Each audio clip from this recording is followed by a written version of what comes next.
हर खबर पर होगी आपकी पकड़। डाउनलोड कीजिए एबीपी लाइव ऐप। इतनी बड़ी लापरवाही कैसे कोई कर सकता है, वो भी तब जब 3 महीने में मई में 5 दिन बचे हैं। इस पर बातचीत करने के लिए मनजिंदर सिंह सिरसा, प्रवक्ता अकाली दल के, पता है आप क्यों आज हमारे साथ मनजिंदर सिंह सिरसा मौजूद हैं? इसलिए क्योंकि मुझे लगता है ये पहली मर्तबा होगा जब विपक्ष ने भी सरकार के इस कदम का साथ दिया। बकायदा जो बसेस भेजी गई है वो अकाली दल की तरफ से भेजी गई है, इसीलिए मनजिंदर सिंह सिरसा हमारे साथ मौजूद है। कृपाल तुमाने साहब सांसद है शिवसेना के, महाराष्ट्र सरकार का पक्ष रखने के लिए हमारे साथ जुड़ चुके हैं। राकेश त्रिपाठी प्रवक्ता हैं यूपी बीजेपी के। याद कीजिए जब कोटा में बसें भिजवाई थी उत्तर प्रदेश के मुख्यमंत्री योगी आदित्यनाथ ने, तो हमने ये डिबेट किया था। राकेश त्रिपाठी उस वक्त मौजूद थे, 18 अप्रैल वो तारीख थी। और अभी कुछ टाइम पहले योगी आदित्यनाथ ने एक प्रेस कॉन्फ्रेंस की है और कोटा के बच्चों को संबोधित किया और उन्होंने कहा कि ये बहुत आसान मिशन नहीं था, लेकिन ये मिशन हमने पूरा किया। इसमें इस बात की तारीफ मैं इसलिए करना चाहूंगी कि बच्चों को 14 दिन के लिए क्वारंटीन किया गया। हमने पुरजोर इसका विरोध किया था। हमने ये सवाल योगी आदित्यनाथ से पूछा था कि आप कैसे प्रधानमंत्री मोदी की बात नहीं मान सकते हैं। अभी कुछ देर पहले योगी आदित्यनाथ ने जो बात कही है वो मैं आपको सुनवाऊंगी, लेकिन अजय आलोक साहब से भी परिचय करवा दूं, जो कि जेडीयू के नेता है। अदद इकलौती ऐसी पार्टी जो ताल ठोक के ये बात कह रही है कि कोरोना से लड़ाई ऐसे आसानी से नहीं हो सकती है। हम सीमा अपनी सील करेंगे, बॉर्डर सील करेंगे, जो भी आने जाने दे रहा है वो गलत कर रहा है। और इसीलिए अजय आलोक हमारे साथ है। और चंडीगढ़ से मेरे वरिष्ठ सहयोगी जगविंदर पटियाल, जो पंजाब की, हरियाणा की ऐसी कोई खबर नहीं है जो आपको ना मालूम होनी चाहिए वो छोड़ दे। जगविंदर पटियाल, शुरुआत आपसे करी। गजब मजाक है भाई, गजब मजाक है। 26 तारीख को आप सरकारी न्योता आमंत्रण देते हैं कोरोना वायरस को कि आइए पधारिए हुजूर, पंजाब में आ जाइए, आप फैल जाइए जहां जहां आप फैलना चाहते हैं। फिर अचानक याद आता है ओहो क्वारंटीन करना भी जरूरी होता है, और फिर ये खत लिखा जाता है। गजब मजाक है। मुझे लगता है रूबिका कि मैं इसमें कैप्टन अमरिंदर सिंह पे सीधी उंगली उठाऊंगा कि उन्होंने जितनी ढिलाई से इस पूरे सिस्टम को मिशन फतेह बनाया है, वो मिशन फतेह जो है वो मुझे होता दिख नहीं रहा है। कोरोना से लड़ने के लिए कैप्टन साहब बार बार कहते हैं कि हम जीतेंगे, यानी फतेह हासिल करेंगे, लेकिन जो लड़ने के लिए उनकी जो अधिकारी जिस तरह से आदेश जारी कर रहे हैं, जिस तरह से जो लोग बाहर से आ रहे हैं उनको जिस तरह से क्वारंटीन किया जा रहा है, जिस तरह से उनको घर भेजा जा रहा है, जिस तरह से उनके टेस्ट को, कोविड टेस्ट को नजरअंदाज किया जा रहा है, मुझे लगता है कि कैप्टन साहब फार्म हाउस में बैठकर हवाई किले और हवाई घोड़े दौड़ा रहे हैं। इसके अलावा जमीनी हकीकत कुछ और ही है। बहुत ज्यादा संसाधनों की कमी है, बहुत ज्यादा पैसे की कमी है। लोगों के पास ऐसी टूटी हुई एम्बुलेंस भेजी जा रही है कि वो उसमें बैठ नहीं रहे हैं, जिन्हें देखकर शर्म आ जाती है। उन लोगों को, जो 179 लोग अमृतसर में आए, उन लोगों को क्वारंटीन करने की बजाय घर भेज दिया और अब उनको वापस पुलिस की मदद से बुलाकर कह रहे हैं कि आपका कोविड टेस्ट करना है क्योंकि सरकार का एक आदेश आ गया है। मेरा ख्याल इसमें कोरोना के मामले में जिन लोगों ने ये लापरवाहियां की हैं कल से लेकर आज तक, उनके खिलाफ कैप्टन अमरिंदर सिंह को सख्त कार्रवाई करनी चाहिए। तब मैं मानूंगा कि वाकया ही कप्तान असली में फौज के कप्तान है, वरना इन लापरवाहियों से कोरोना घटेगा नहीं। मुझे लगता है पंजाब में दस्तक दी जा रही है कोरोना की तरफ से, और कोरोना के केस इसीलिए बढ़ रहे हैं क्योंकि इसे ढिलाई से लिया जा रहा है पंजाब में। मनजिंदर सिंह सिरसा साहब, मैं चाहती हूं अब इसका जवाब आपकी तरफ से दिया जाए, क्योंकि आप लोगों ने भी सहमति जताई थी। भाई, सबको अपने राज्य के लोगों से मोहब्बत है, किसको नहीं है, किसको सिंपैथी नहीं होगी, चाहे वो बच्चे हो, चाहे बुजुर्ग हो, चाहे वो श्रद्धालु हो। लेकिन इस तरीके का रिस्क, और वो रिस्क देखिए ना कितना खतरनाक साबित हुआ, चाहे तरन तारर हो या कपूरथला हो, आ गए ना पॉजिटिव केसेस। सर बिल्कुल रूबिका जी, मैं आपसे 100% सहमत हूं। और ये जो आप हमें इसको सारे केस को समझने की जरूरत है। अगर आप मुझे 30 सेकंड्स दें तो मैं आपको थोड़ा समझा दूं। यहाँ की सरकार ने जब तय किया, वहाँ की सरकार से राब्ता कायम किया, जो वहाँ से लोग चलने थे, तो वहाँ क्योंकि गुरुद्वारा कमेटी भी हमारी इलेक्टेड बॉडी है, वहाँ पे भी जो नंदेड़ साहब हजूर साहब की बॉडी है वो भी श्रोमणी अकाली दल के ही वहाँ पे इलेक्टेड रिप्रेजेंटेटिव्स हैं। उन लोगों ने वहाँ पे बस्से अकाली दल ने माध्यम से हमने उनको कहा कि ये जो सरकार इनको लाना चाहती है, वहाँ की सरकार, डिप्टी कमिश्नर जो थे, डीएम जो हैं वहाँ पे, उन्होंने बकायदा ये कहा था, मैं आपकी रूबिका जी इस नेशनल चैनल पर आपको जानकारी देना चाहता हूँ, उन्होंने ये यहाँ तक कहा कि हम इनको टेस्ट करा के भेज रहे हैं वहाँ से। और इसके लिए SOP standard operating procedures adopt करने थे, और जो लोग वहां से चलाए गए उनके टेस्ट होने चाहिए थे, जो लोग यहां पे आ गए उसके बाद टेस्ट होने चाहिए थे। मैं तो आपके टीवी चैनल से ही मुझे सुबह पता चला, and I was shocked and surprised कि ऐसा संभव हो सकता है कि जब कोविड-19 की सबसे बड़ी महामारी की हम लड़ाई लड़ रहे हैं और इस डिसीजन को इतना कैजुअली हैंडल किया गया। ये तो ऐसे लग रहा है कि जैसे मालगाड़ी में भर के कोई भी कुछ ले आए और सरकार कह रही ठीक है। देखिए, ये बहुत सेंसिटिव इशू था। मैं आज फिर रूबिका जी कहना चाहता हूं, जो लोग जहां फंसे हुए हैं उनको बाहर रखने से उनको हल होने वाला नहीं है। इसीलिए आखिरकार वो वहां पे कृपाल तुमाने साहब हमारे साथ मौजूद है, शिवसेना के सांसद है। कृपाल जी, जो सिरसा साहब कह रहे हैं इसका मतलब तो ये है कि आपने झूठ बोला, आपके डीएम ने नांदेड़ में झूठ बोला कि हमने टेस्ट करवा दिया है। बिल्कुल यही कहा गया रूबिका जी। सिरसा साहब के पास क्या है वो पूछने वाला, लेकिन महाराष्ट्र से जिनको भी यहाँ से भेजा जा रहा है, नांदेड़ से भी जिनको भेजा जा रहा है, जब गया हुआ है और जो वहाँ पर पहुंचे हैं, हमने भी यहाँ पे टेस्ट करके पूरी जांच करके उनको भेजा है। लेकिन पंजाब सरकार का भी काम ऐसा था कि उनको वहाँ पे आने के बाद में उनको क्वारंटाइन सेंटर में भेजना चाहिए था, क्योंकि आप जानते हो आज नेगेटिव आया हुआ पेशेंट 3 दिन बाद पॉजिटिव आता है। तो ये तो टेस्ट है, टेस्ट में उसको वहाँ पे क्या इन्फेक्शन हुआ है, टेस्ट में इन्फेक्शन हुआ है, 3 दिन बाद वो पॉजिटिव जाता। अपन जो टेस्टिंग चल रही है पूरे देश में, बात हाल आप लोग सब जानते हो कि एक बार आज निगेटिव आता, फिर 2 दिन बाद पॉजिटिव आता, फिर निगेटिव आ जाता है। तो हमने महाराष्ट्र सरकार ने पूरी जिम्मेदारी के साथ में उनकी पूरी जांच करके वहां पर भेजा कि उनके कुछ क्या सिम्टम्स आए, क्या हुए और वो कैसे पॉजिटिव आए।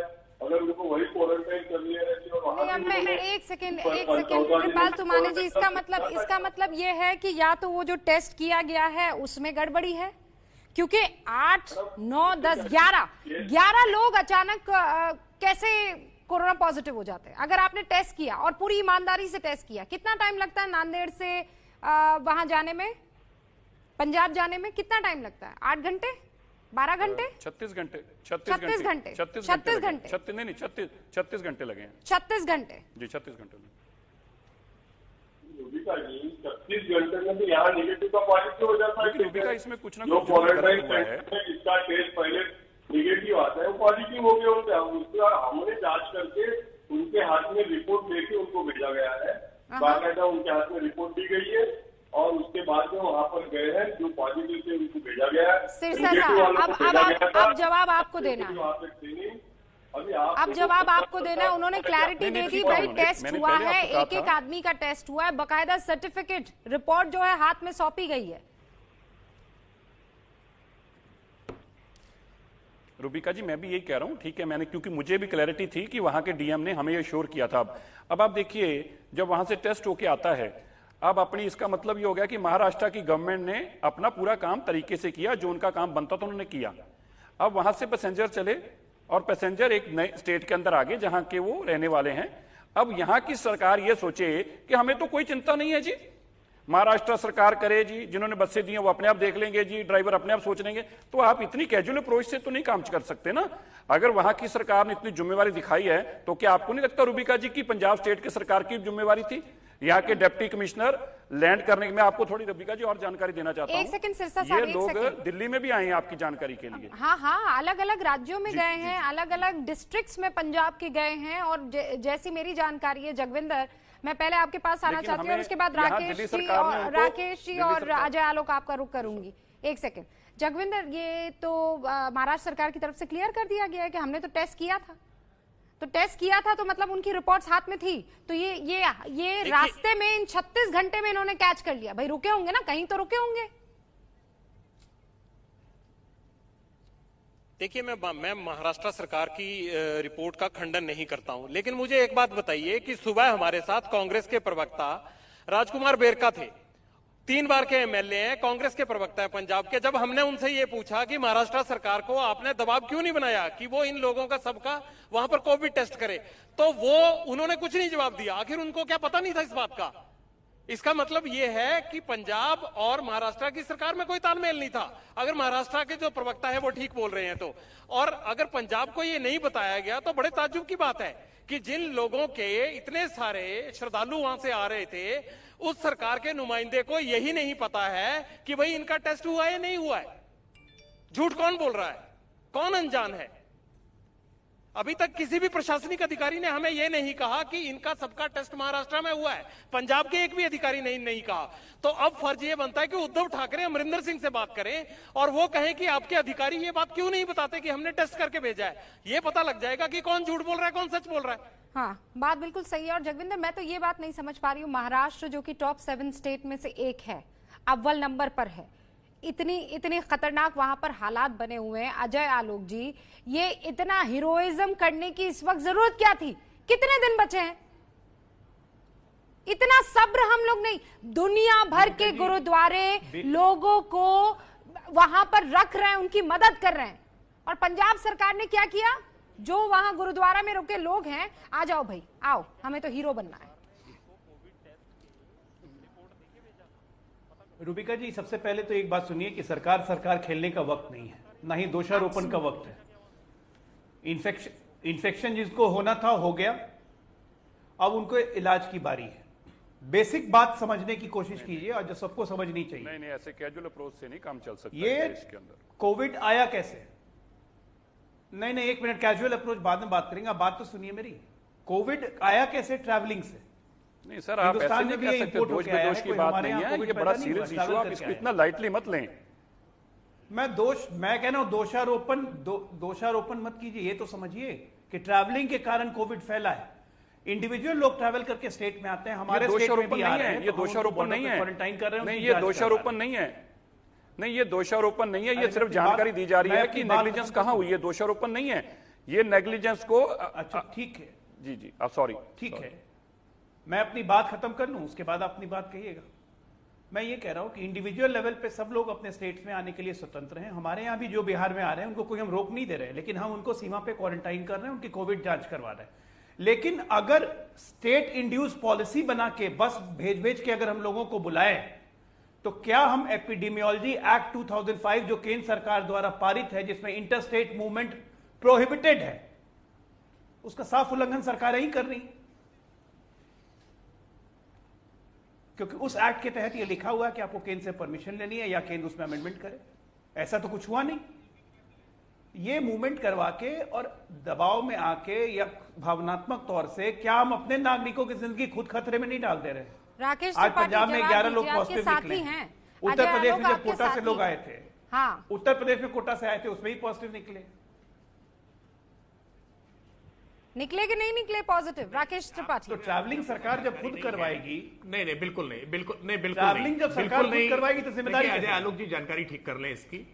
कोटा से नहीं, बिल्कुल लेगी सरकार, जिम्मेदारी लेगी। जब सरकार ट्रैवलिंग कराएगी तो सरकार जिम्मेदारी लेगी, और सरकार को जिम्मेदार होना भी चाहिए, सरकार को जिम्मेदारी लेनी भी चाहिए। इंडिविजुअल तरीके से, जैसे आपने कहा कि बिहार में कोई आ जा रहा है तो हम उसको रोक नहीं रहे हैं, ये अपने आप में बहुत कैजुअल अप्रोच है। कोई अपने आप बिहार में कैसे आ जा रहा है, यह आपकी प्रशासनिक क्षमता पर प्रश्न चिन्ह उठाता है। मेरा बहुत निवेदन के साथ कहना है, जब सरकार अगर कोई निर्णय करती है, उसका स्टेट है तो आएगा नहीं। गवर्नेंस जानने केंद्र सरकार का उल्लंघन राज्य सरकारें कर रही हैं, लेकर सरकार लेकर के नाकामियों में पर्दा मत डालिए। कोई उल्लंघन नहीं कर रही है, केंद्र सरकार नहीं कर रही है, बिल्कुल उल्लंघन नहीं कर रही है। सरकारों ने आपस में परस्पर बातचीत करके, बिल्कुल नहीं। अगर कोई सीधा अपने आप बिना किसी अनुमति के, कोई अगर सीमाओं को तोड़ करके कहीं जाता है, हाईकोर्ट में जवाब नहीं दिया केंद्र सरकार ने। अगर कोई सीमा को उल्लंघन करके बिना सीमाओं को तोड़ करके चला जाता है तो उल्लंघन होता है। लेकिन अगर सरकार बातचीत करके, सरकार सुयोजित तरीके से अनुशासन के साथ सारे नियमों का पालन करते हुए लाती है तो कहीं कोई समस्या नहीं आती है।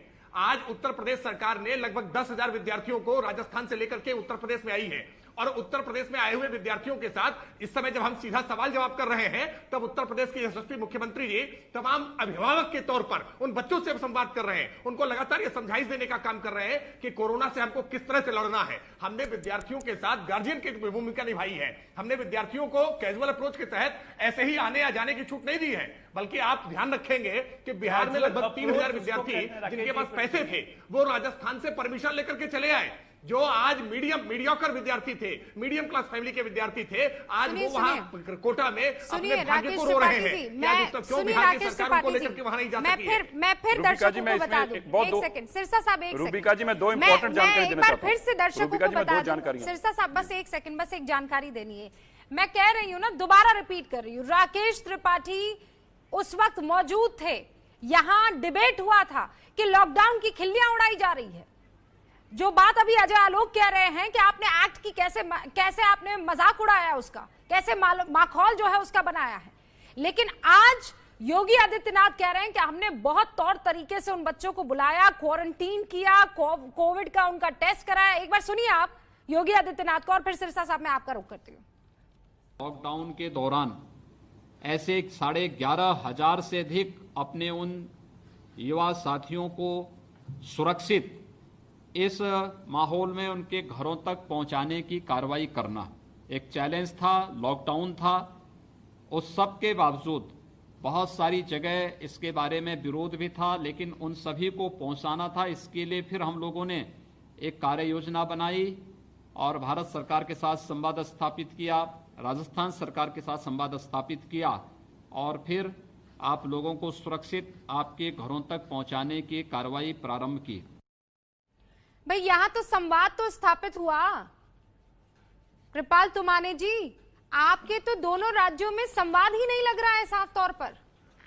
जगविंदर पटियाल जो खबर दे रहे हैं, सिरसा साहब जो सवाल उठा रहे हैं, आप उसको एक नया ही एंगल दे रहे हैं। यानी कुल मिलाकर किसी तरह का कोई संपर्क ही नहीं है महाराष्ट्र और पंजाब में, जहां पर श्रद्धालुओं का लेन देन होना था।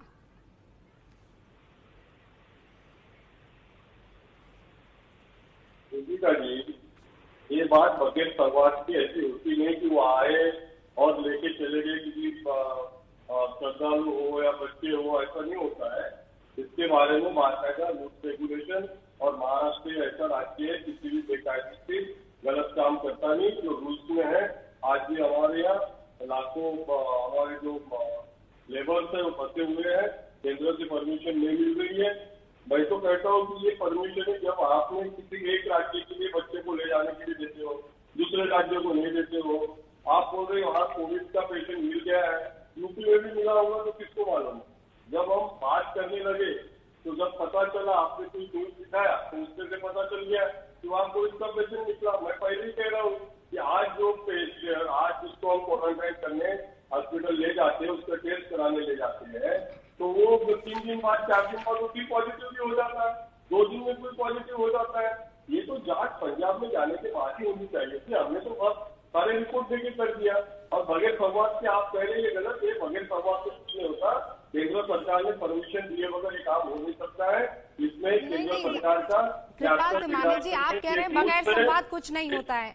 मैं तो चाहती हूँ कि आपकी बात पर यकीन करूं, लेकिन जो साक्ष्य आ रहे हैं, जगविंदर पटियाल सुबह से इस खबर पर लगे हुए हैं, ऐसा कोई तो इंसिडेंट दिखे जिसमें सच में लग रहा हो कि आप लोगों में, आप दोनों सरकारों में संवाद था। जगविंदर, कहां संवाद था भाई?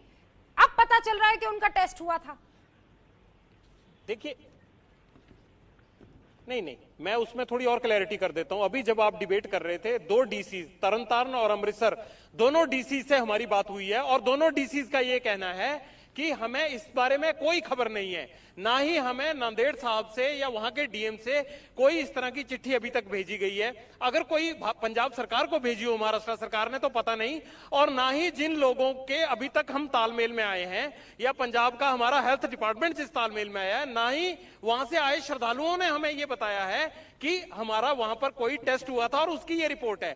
अब ये बीच में झोल वाली बात आ गई ना। अगर ये हुआ होता और श्रद्धालुओं के पास होता और उनको फिर भी पंजाब में दोबारा से कोविड टेस्ट के लिए बुलाया जाता तो वो तुरंत अपना टेस्ट दिखाते कि हमारा महाराष्ट्र में टेस्ट हो भी चुका है एक बार। अगर ये पंजाब में किसी के नोटिस में नहीं है तो इसमें कोई ना कोई झोल जरूर है। बताइए तुमाने जी, कौन सच बोल रहा है, कौन झूठ बोल रहा है? मेरे तो समझ में लेकिन अभी 1000 लोग जगविंदर पटियाल ने 2 डीसी को फोन कर दिया है। सर रूबिका जी, आप दिखा दीजिए सरकारी आदेश कहीं से, आप पता लगा के क्लैरिटी दे दीजिए। तुमाने जी, कौन सच्चा कौन झूठा? ऐसा है, अगर ये यहाँ पे अगर आए और चले गए, जगविंदर जी जो बोल रहे हैं, तो ये तो फिर भाग के गए ऐसा बोला जाएगा। सरकार के बाकायदा पंजाब सरकार ने उनको लेके गए हैं, तो सारी जांच पड़ताल करने के बाद ही ले गए हैं। आपने यहाँ पर आज आपके रूलिंग पार्टी को बुलाया था, उनके साथ भी बातचीत होनी चाहिए थी। वहाँ की सरकार का एक आधा नुमाइंदा आपसे बुलाना चाहिए था। पॉइंट है प्रेस वाला ने बोल दिया, वो तो सेक्रेटरी लेवल पे बात होती है, नहीं, पॉइंट है, आपकी बातों में पॉइंट है, आपकी बातों में पॉइंट है, लेकिन जगविंदर पटियाल लगातार उनके संपर्क में है ना सर, है ना? अभी तो बोला उन्होंने कि डीसी से बात हुई है। रूबिका जी, हाँ, रूबिका जी, मैं इसे इंटरव्यू करना चाहता हूँ। जिस तरह हमारे महाराष्ट्र में हमने वाजवान के ऊपर केस दाखिल किया, उसको अरेस्ट किया, फिर ये सभी को अरेस्ट करना चाहिए। अगर ये आज छुप के भाग गए हो तो बगैर परमिशन से कोई जाता नहीं है, ये बोलने में कोई मीनिंग नहीं है। अरे परमिशन नहीं, आप दोनों में कंफ्यूज कर रहे हैं तुमाने जी। With all due respect, permission एक चीज होती है, कोविड का टेस्ट एक चीज होती है, परमिशन एक चीज होती है, क्वारंटीन करना एक चीज होती है। आप दोनों को कंफ्यूज कर रहे हैं, आप दोनों में मिक्सअप कर रहे हैं सर। हमारे महाराष्ट्र में जांच करके उनको भेजा, कोविड टेस्ट करके भेजा। ओके, सिरसा साहब। रूबिका जी, जो अभी जगविंदर जी ने बात कही, अगर हम इसको मानकर चलें तो फिर तो इसका मतलब वो दोनों डीसी को इमीडिएटली सीएम साहब को सस्पेंड करना चाहिए। आपने आपके स्टेट के अंदर अगर लोग आए और बिना टेस्ट कराए, जैसे कि अब वो कह रहे हैं कि तो टेस्ट होकर ही नहीं आए, मतलब this is shocking to me also. आप इतने कैजुअल हैं, आप इतने इनसेंसिटिव हैं, आपने अपनी सर्विसेज के प्रति इतने अनजान हैं कि बाहर से लोग आ रहे हैं, आपके डिस्ट्रिक्ट में आ रहे हैं, अपने घरों में जाके सो जाते हैं और आप कह रहे हैं कि हम लॉ एंड ऑर्डर को इन्फोर्स कर रहे हैं, we are fighting for Covid. ये कैसी लड़ाई लड़ रहे हैं आप कोविड के खिलाफ? वहां से अगर वो चेक होके आए होते, उनके पास रिपोर्ट होती, तो चलो डीसी बहाना लगा लेता कि हमने सोचा 36 घंटे में क्या हो गया होगा, हमसे गलती रही। लेकिन यहां तो सरासर ब्लंटली जरा मैं कहूंगा कि तो वायलेशन ऑफ द लॉ है कि वहां से वो चेक होके आए नहीं, जो कि डीसी अब खुद मान रहे हैं। यहां पे वो पहुंच जाते हैं, अपने घरों में जाके सो जाते हैं, और जब वो जागते तब हैं जब टीवी शोर मचाता है, तो फिर उनको घरों से बुलाया जाता है। आप बताएं, इसके बाद प्रशासन, कोई एडमिनिस्ट्रेशन नाम की चीज रह जाती है? कोई लॉ एंड ऑर्डर नाम की चीज रह जाती है? कोई एडमिनिस्ट्रेशन की आप मान सकते हैं कि ऐसी इनसेंसिटिव स्टेट हो सकता कभी कोई? This is a totally insensitivity of the state and action should be taken against all those people who are इसमें आप लोगों की भी उतनी ही जिम्मेदारी है जितनी सरकार की है। बसें आपकी गई थी ना, मैं कह रही हूं कुछ टाइम इंतजार क्यों नहीं कर सकते? रूबिका जी, आप गलत कर रहे हैं। सिरसा साहब, आप कुछ टाइम इंतजार क्यों नहीं कर सकते? हमें डीसी ने हैंडओवर किया है, हम बात सुनिए। नहीं, मैं जानना चाह रही हूं। रीजन है ना, मैं एक लॉ अबाइडिंग सिटीजन हूं। रूबिका जी, बता रहा हूं ना, आप मेरा सुनिए बात। मेरा पॉइंट अगर गलत होगा तो मुझे पॉइंट आउट कीजिएगा। मुझे अगर वहां का डिप्टी कमिश्नर, मुझे मींस मेरे वहां के लोग जो हैं, उनको अगर ये डीसी कह रहा है कि इन लोगों को हम भेज रहे हैं, आप हमें व्हीकल्स प्रोवाइड कर दें, तो डू यू थिंक सो कि गुरुद्वारा कमेटी इलेक्टेड बॉडी जिसका काम है ये सर्विसेज प्रोवाइड करना, वो अपनी सर्विसेज से भाग जाएगी? हमें तो इसका पता नहीं कि दो स्टेटों के बीच में कैसे रफ्ता होगा, हमें नहीं पता कि इसके अंदर क्या परमिशन होगी। हमें ये कहा गया कि डिप्टी कमिश्नर हमें कह रहा है कि हम लोग भेज रहे हैं, आपकी इतनी ही मदद है और कुछ नहीं है। तो हरसिमरत कौर क्या कह रही है? हमने तो इसीलिए किया, इससे ज्यादा हमारा कोई वास्ता नहीं, और हम आगे भी करेंगे। हमें दिल्ली के लिए भी कहा गया। रूबिका जी, मैं इसलिए एक इंटरव्यू करके बता दूं, जब दिल्ली में लोग आए हैं, मुझे एसडीएम का फोन आया कि हमने आपके गुरुद्वारे में ठहराना। मैंने कहा नहीं, मेरे को पहले रिटर्न में लिख कर दो, ये टेस्ट करके करो, मैं तो क्वारंटीन के लिए अलाउ करूंगा, मुझे रिटर्न में लिख के टेस्ट करके दे। मुझे बस एक ही चीज समझ में आ रही है, इसे कहते हैं खालिस टोपी ट्रांसफर। अब पछताए होत क्या जब चिड़िया चुग गई खेत। अजय आलोक, आप बिल्कुल ठीक कह रही है रूबिका। सबसे पहले मुझे यह समझ में नहीं आ रहा है कि यहां सारे लोग बात कर रहे हैं, लेकिन सब कोई यह मानने को तैयार नहीं है कि 2005 के केंद्र सरकार के ऑर्डर की अवहेलना राज्य सरकारें कर रही हैं। ये कोई नहीं मान रहा है, सब अपनी वाहवाही अपीठ थपथपा रहे हैं कि हम 10,000 लेके आए, तो हम 2,000 लेके आए, हम 5,000 लेके आए। लेकिन इस लाने जाने के चक्कर में जो लोग संक्रमित हो रहे हैं, उसकी जिम्मेदारी लेने से सब लोग भाग रहे हैं। ये करने की जरूरत क्या थी? कोई संक्रमित ही नहीं होता। हर राज्य सरकार तो अपनी जिम्मेदारी उठा रही है और सबकी अच्छी से देखभाल हो रही है। हमने इसलिए कल भी प्रधानमंत्री के सामने ये मुद्दा उठाया कि या तो केंद्र इसमें एक्ट में संशोधन कर दे। वो मैं कुछ तस्वीरें दिखाना चाहती हूँ। ये तस्वीरें देखिए, ये बच्चे जमकर प्रोटेस्ट कर रहे हैं पटना में। सोशल डिस्टेंसिंग का ख्याल वगैरह भी नहीं रखा जा रहा है। आपको पता है ना इस खबर के बारे में? ये बच्चे नहीं हैं, ये पप्पू यादव जी की पार्टी के बड़े बड़े बच्चे हैं जिनका काम है यहाँ पे हंगामा करना। मैं फिर वही कह रहा हूं कि गवर्नेंस का ये मतलब नहीं होता है कि आप दबाव में आके कैसे निर्णय लें जिससे आगे आके आपकी जनता को नुकसान उठाना पड़े। एक स्ट्रॉन्ग कॉल आप कह रहे हैं, आपने ले लिया है। गवर्नेंस कर रहे हैं तो लॉकडाउन का मतलब लॉकडाउन नहीं होता है। देखिए, मैं फिर एक बात कहूंगा, उत्तर प्रदेश सरकार ने जो भी निर्णय लिए, उत्तर प्रदेश सरकार ने पूरी सावधानी बरती है।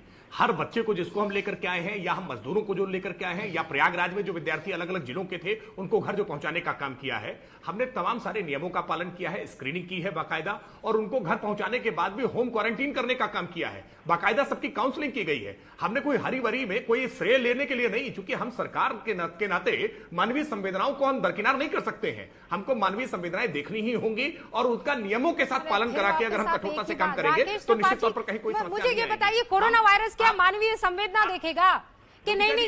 ये जो है बच्चा थोड़ा सा इमोशनली ड्रेन हो गया। अजय आलोक कुछ कहना चाह रहे हैं, कैसी बातें कर रहे हैं आप? मानवीय संवेदना अभी आपको किसी भी कीमत पर कोरोना वायरस को खत्म करना है सर। रूबिका जी, इन सारी बातों के बाद भी आपके चैनल पर ही ये खबरें आपने ये चैनलों पर अपने खबरें चलाई है खुद ही। नहीं, सुनिए, मैं आपकी पैदल दूरी यात्रा करते हुए, अच्छा हुआ कि एक भी बच्चा कोरोना वायरस से पीड़ित नहीं है। मानवीय संवेदनाओं का जिक्र राकेश त्रिपाठी ने किया, उत्तर प्रदेश बीजेपी के प्रवक्ता हैं। अजय आलोक उसका जवाब देना चाहते हैं।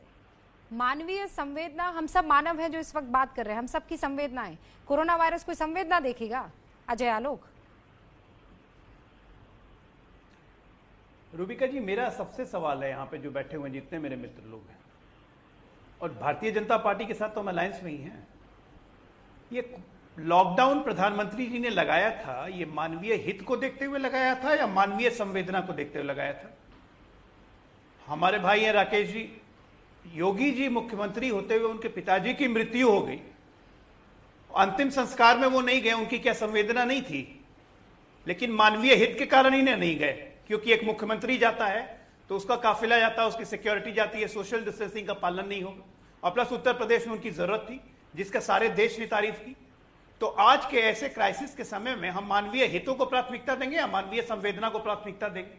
ये तो समझने की बात है। मैं ये नहीं कह रहा हूं कि आपने बहुत गलत किया, मेरा ये कहना है कि अगर भारत सरकार ने आपको अनुमति दी थी तो भारत सरकार को इसकी जानकारी अन्य राज्यों को भी देनी चाहिए कि हमने अनुमति दी है राज्यों के हिसाब से। इसलिए हमारे मुख्यमंत्री जी ने कल प्रधानमंत्री के सामने यह मुसला उठाया कि या तो केंद्र संशोधन करे तब हम भी इस पर विचार करें, क्योंकि हमारे यहाँ के भी बच्चे हैं, हम भी लाना चाहते हैं, लेकिन इस विपदा की घड़ी में कानून का उल्लंघन करके हम ये काम नहीं करेंगे। हम ऐसा कोई काम नहीं करेंगे जिससे हमारे वहां रहने वाले बच्चों को खतरा हो जाए या उनके आने से यहां पे खतरा हो जाए। बहुत और मैं फिर कहा, आपने कहा कि प्रशासनिक क्षमता है। भाई साहब, कोई भी 1 मिनट, रूबिका जी 10 सेकंड और लूंगा, 10 सेकंड दूंगा। और अगर कोई परमिशन लेके बिहार में आता है तो हमारे दरवाजे हमने उसके बंद नहीं किए। ये हमारी प्रशासनिक क्षमता नहीं है, उसको बॉर्डर पे रख के हम उसकी कोविड टेस्ट करवाते हैं, स्क्रीनिंग नहीं करते हैं, और उसके बावजूद भी 14 दिन स्क्रीनिंग करते हैं। और 1,82,000 आदमी आए थे 30 मार्च को बिहार में, एक की जांच की हमने, और उस 1,82,000 में से 52 लोग पॉजिटिव निकले। उसको आज तक इलाज चल रहा है, 52 में से 32 स्वस्थ हो गए। तो काम करना है, सबको मिलकर करना है, दोषारोपण से कुछ नहीं होगा। सिरसा साहब दोषारोपण कर सकते हैं, शिवसेना अपनी क्लैरिफिकेशन दे सकती है, ये समय नहीं है उसका। अब जो हो गया सो हो गया, मिलकर लड़ना है। राकेश त्रिपाठी जवाब दीजिए, उसके बाद मैं बाकी मेहमानों का रुख करूंगा। देखिए, मैं अजय आलोक जी की बात को खारिज नहीं कर रहा हूं। देखिए, अजय आलोक जी जो बात कह रहे हैं वो अलग अलग देश काल परिस्थितियों में उसके मायने बदलते हैं। हर व्यक्ति की मानसिक अवस्था एक प्रकार की नहीं हो सकती है। जो निर्णय मुख्यमंत्री योगी आदित्यनाथ जी ने लिया है, यह जरूरी नहीं है कि अलग राज्य के या किसी सामान्य व्यक्ति के द्वारा उस प्रकार का निर्णय लिया जाना सहज संभाव्य है। कोई सामान्य व्यक्ति अपने पिता के अंतिम संस्कार में न जाए, यह बहुत आसान निर्णय नहीं है, यह कठिन निर्णय। योगी जी योग साधना से उन्होंने अपने आप को, तपस्वी है, उन्होंने अपने आप में निर्णय लिया और इसके देश भर में सराहना है। ऐसा सबको करना चाहिए, लेकिन सब कर पाएंगे, यह एक बड़ा सवाल है। महत्वपूर्ण यह है, सरकार संवेदनाओं के सामने आंखें नहीं मूंद सकती है। सरकार नियमों का पालन करते हुए, सावधानी बरतते हुए अगर लोगों के हित में कदम उठाती है तो मुझे लगता है उसकी आलोचना करने के बजाय इसको प्रेरक जवाब दीजिए ना, जो अजय आलोक कह रहे हैं। तो प्रधानमंत्री नरेंद्र मोदी ने जो कदम उठाया था वो सरकारी वो जो है मानव की संवेदनाओं को देखते हुए उठाया था या उनका ख्याल रखने के लिए उठाया था? नहीं, देखिए, कोई भी लोकहित मानवीय संवेदनाओं से ऊपर नहीं हो सकता है। मानवीय संवेदनाओं के साथ ही उसके परोक्ष नहीं जा सकता है, उसके प्रत्यक्ष ही चलेगा। मानवीय संवेदनाओं से परे करके अगर आप कोई लोकहित देख रहे हैं तो इसका मतलब आप लोकहित की सही परिभाषा नहीं देख रहे हैं। अरे बेवकूफ की बातें कर रहे हैं आप। लोकहित इस वक्त मानवीय संवेदनाओं के चलते अगर होता तो लॉकडाउन नहीं होता। तो फिर माँ को अपने बच्चे से अलग नहीं होना पड़ता। मैंने पिछली बार भी आपको यही एग्जाम्पल दिया था, मैं फिर आपको समझा देना चाहती हूँ। अरे कोरोना वायरस मानवीय संवेदना नहीं देखता है राकेश, जहां है वहां जड़ हो जाए, ये संभव नहीं है। मानवीय संवेदना को साइड में रखा है। कोरोना नहीं देखेगा, कोरोना के पास आंखें ना हो, उत्तर प्रदेश के मुख्यमंत्री ने क्या सरकार, क्यों? क्योंकि वो कोरोना वायरस को हराना चाहते थे। जरूर देखेगी, सरकार कोरोना नहीं है। अरे भाई सरकार कोरोना नहीं है कि सरकार आंखें मूंद लेगी। कोरोना के पास आंखें नहीं है वो ना देखे, सरकार के पास आंखें होती है, सरकार जरूर देखेगी। और सरकार नियमों का पालन करते हुए ही देख करेगी। लॉकडाउन क्यों किया है जगविंदर पटियाल? अरे तो फिर लॉकडाउन क्यों किया है सर? लॉकडाउन मानवीय संवेदनाओं का ख्याल रखते हैं और लॉकडाउन की धज्जियां उड़ा देते हैं। राशन की व्यवस्था भी ना दे। 20 सेकंड फिर मैं लौटती हूँ। अरे भाई लॉकडाउन का मतलब लोगों को फ्रीज कर देना नहीं है कि लोगों को फ्रीज कर दिया जाए। सबसे बड़ी बात होती है, और अगर आपका लोकहित बचा हुआ है तो बाकी सब संवेदनाएं अपने आप बच जाती हैं। तो मुझे लगता है कि लोकहित में फैसला लेना चाहिए। अगर हमें लेना होगा कोई फैसला तो हम लोकहित में लेंगे। हम ये नहीं देखेंगे कि हमारा दिल क्या कहता है, हमारा परिवार क्या कहता है, मेरा भला किसमें है। जिसमें लोकहित का भला हो वैसे फैसले लेने चाहिए। दूसरी बात यह है कि केंद्र सरकार दबाव बनाए राज्य सरकारों पर। मुझे लगता है राज्य सरकारें अपने वोट बैंक की राजनीति को देखते हुए केंद्र सरकार को इंटरवीन करना होगा, स्ट्रांगली इंटरवीन करना होगा। सवाल यह है कि पंजाब में तो केसेस आ गए कोरोना पॉजिटिव उन श्रद्धालुओं के जो नांदेड़ से लाए गए हैं। सिरसा साहब, व्हाट नेक्स्ट? अब आगे क्या?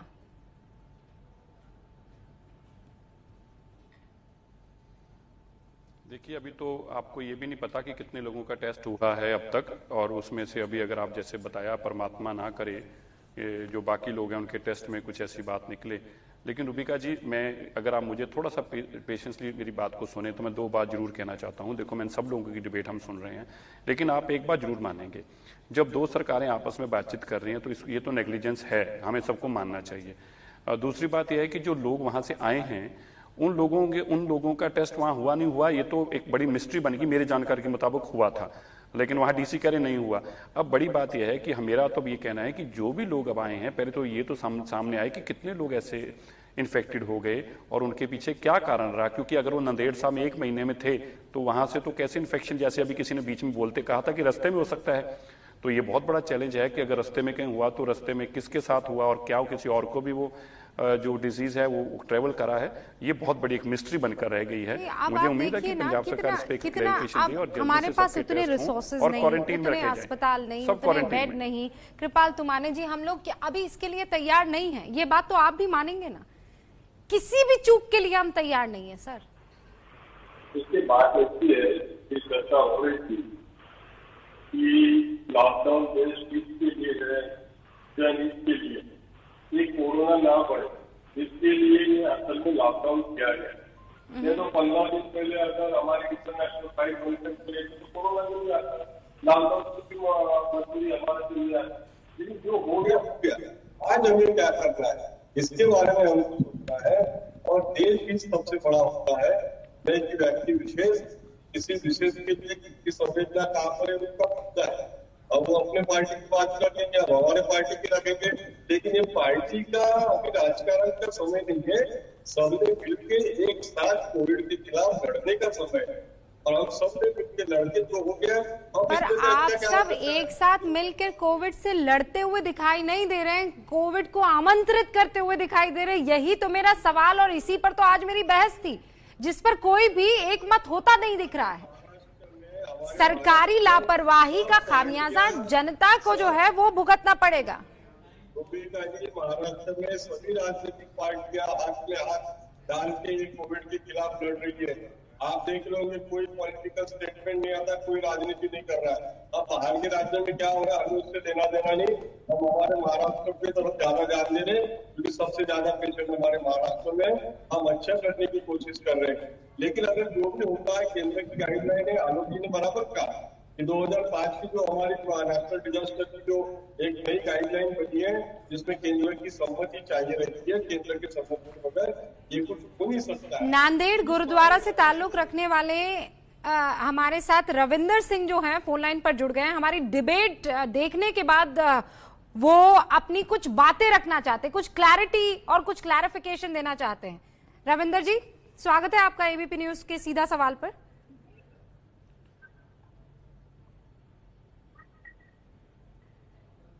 रविंदर जी, मेरी आवाज आ रही है? जी आ रही है जी, मुझे आ रही है जी। बताइए, आप क्या कहना चाहते हैं? ये मैं आपकी डिबेट देखने के बाद में उस पे मैं ये बताना चाहता हूँ, जो पेशेंट पंजाब में आपको तरन तारण में मिले हैं, तो वो नांदेड़ में पिछले 1.5 महीने से रह रहे हैं। अच्छा।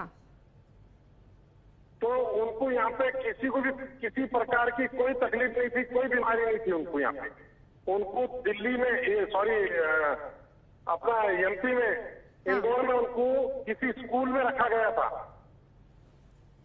अच्छा, मतलब नांदेड़ से जब वो पंजाब के लिए निकले तो बीच में उन्हें इंदौर में एक स्कूल में रखा गया। हाँ जी, उन्होंने नांदेड़ में थे तब तक, पिछले 1.5 महीने से जिस दिन से लॉकडाउन हुआ उस दिन से लेके आज तक किसी को भी कोई तकलीफ नहीं थी। वो पंजाब इंदौर जाने के बाद, इंदौर में रखने के बाद उनको वहां से बीमारी लगी उनको। रविंदर जी, एक बात लगा है तो इंदौर में से लगा है। अच्छा, आप ये कह रहे हैं कि जब तक वो गुरुद्वारा में थे, नांदेड़ गुरुद्वारा में, वो ठीक थे। इंदौर में क्या वो रोके गए थे रविंदर जी? इंदौर में उनको रोका गया था, उनको अच्छा, किसी स्कूल में रखा गया था। आप मुझे रविंदर जी बता सकते कैसे, इनका रूट क्या था? इनका रूट पंजाब गवर्नमेंट से जो परमिशन आई थी, हाँ, हमने जो बसेस खुराना ट्रैवल्स की बुक की थी, गुरुद्वारा बोर्ड के प्रधान भूपेंद्र सिंह जी मीनास और मीत प्रधान गुरविंदर सिंह जी बाबा, इनके तरफ से ये बसेस बुक की गई थी।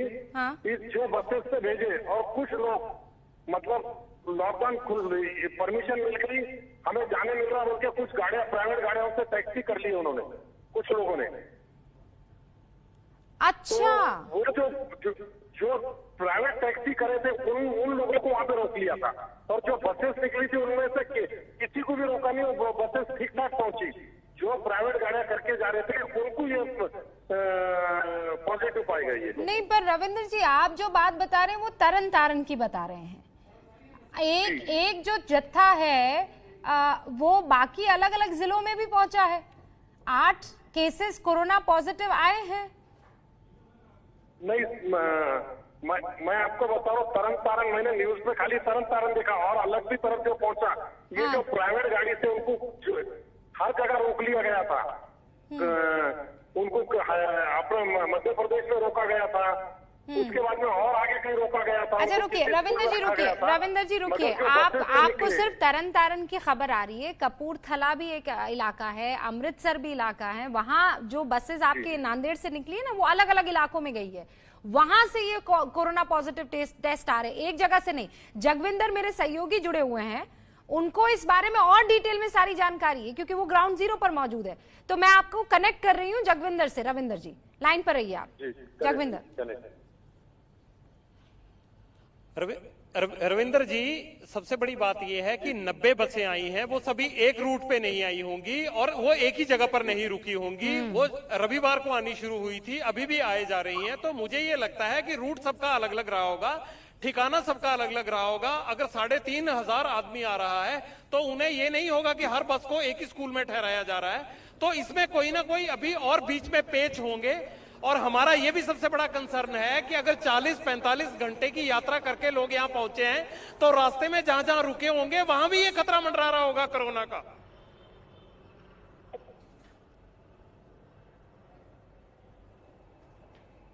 आपको आवाज आई रविंदर जी? आ रही। आपको अब बात समझ में आई? ये सिर्फ एक जगह का मसला नहीं है रविंदर जी।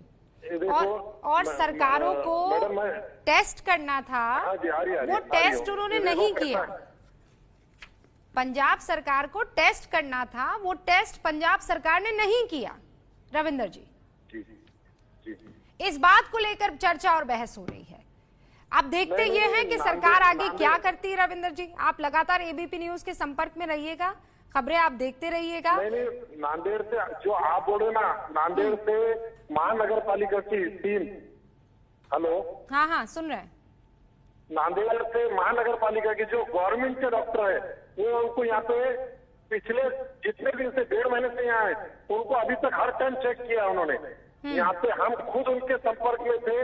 मैं तो अभी तक तो हमारे को नांदेड़ में सभी को हो जाता था, नांदेड़ में नहीं। पर रविंदर जी, आपको ऐसा क्यों लग रहा है कि यहाँ पर ये डिस्कशन हो रहा है कि नांदेड़ में कोरोना वायरस से? नहीं, वो जो श्रद्धालु गए, वो बीच में जहां भी रुके, उसके बाद पंजाब जो पहुंचे, कैसे उनका टेस्ट नहीं हुआ, इस पर चर्चा हो रही है रविंदर जी। नहीं रुबिका जी, आप बेफिक्र रहिए इस मसले पर। रुबिका जी, रविंदर जी जो कह रहे हैं, क्या बोल रहे क्यों नहीं कि नांदेड़ हजूर साहब से आए हुए यात्रियों को कोरोना पाया गया, तो वही बार बार बात बोल रहे बोल के मैं उस वजह से डिबेट देख के आपकी मैं आपके साथ लाइन से आया। मैं अब मुझे लगता है अब आपको सफाई मिल चुकी होगी। जगविंदर ने वो बात रखी, और जो लोग आपको फोन कर रहे हैं, अब आप उनको ये बात समझा दीजिएगा, ये बहुत जरूरी है। सिरसा साहब, मेरे पास वक्त की बहुत कमी है, 10 सेकंड में बस अपनी बात रख लीजिए आप, 10 सेकंड में। मैं रुबिका जी कहना जो रविंदर जी कह रहे हैं ठीक है, कुछ लोग जो थे 30-40 लोग 2 दिन पहले चल पड़े थे अपनी गाड़ियों में, और हमें पता लगा रास्ते में रोक लिए गए थे, 2 दिन तक फील्ड में बिठाए गए, बाद में स्कूलों में रखे गए। अब ये जानना बड़ा आवश्यक है कि क्या ये बसों वाले लोग में इन्फेक्टेड है या वो जो अलग से लोग चल पड़े थे। मुझे भी जानकारी है ऐसे लोगों की, मुझे पता लगा था, ये क्लैरिटी आनी जरूरी है।